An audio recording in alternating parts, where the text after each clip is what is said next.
a high-speed MPU. Let's boot it up. And that is normal.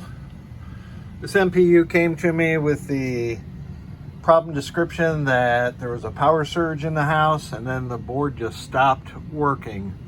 Client had replaced the power supply, which was a good move.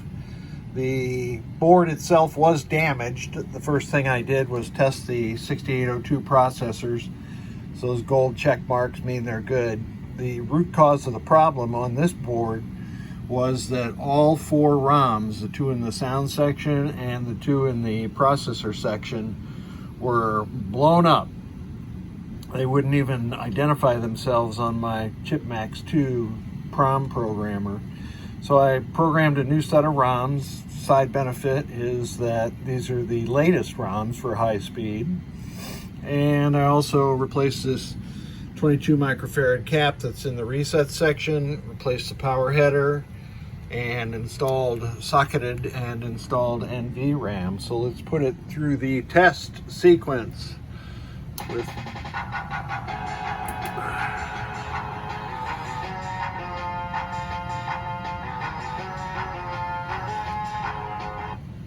and I have my high-speed background soundboard attached. You could hear that. And once again, this is the master universal display panel that Victor built for a few of his clients, and you can see it's displaying the high-speed data perfectly correct.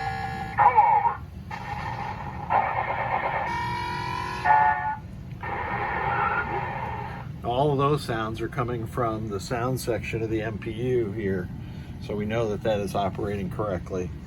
In lamp test, all the lamps are operating. You can do single lamp test, and that's working correctly. And the next test is the solenoid test.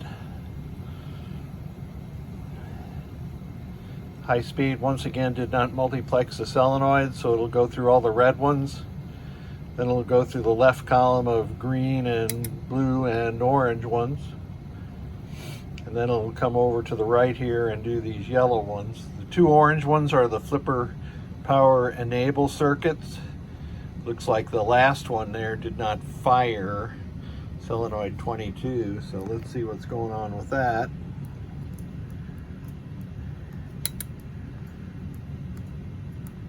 It can be driven from the switch input, but not the CPU apparently. So we're going to have to get to the bottom of that.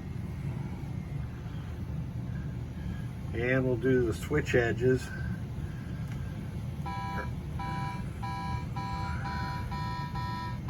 Column 1.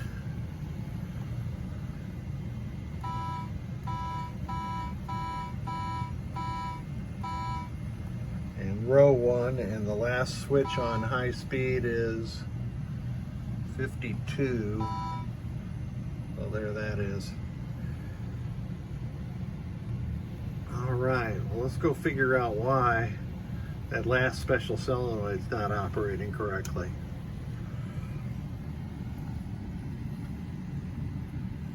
All right, we have a theory now. It's this transistor that's not driving solenoid 22 correctly.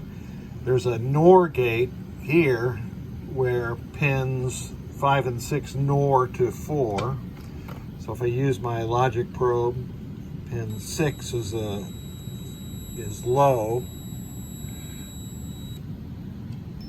pin 5 is high, so OR is high, NOR is low, so this should be low, and that's correct.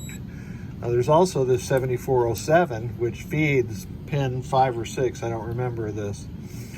And this is nothing but a buffer gate, I guess. Each of the pins should be the same. The adjacent pins should be the same.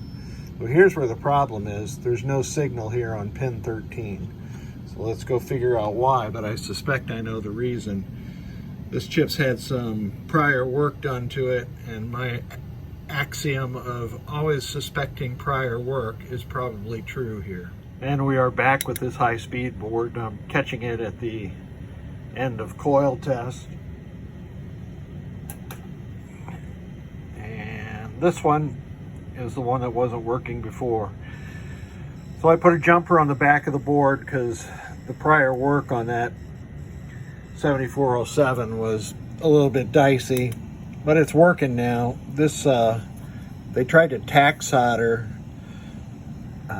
from that via to pin 13, and underneath there it just fractured, whatever. So the jumper that I put on goes from pin 13 all the way over to pin 39 of U54, and she is working.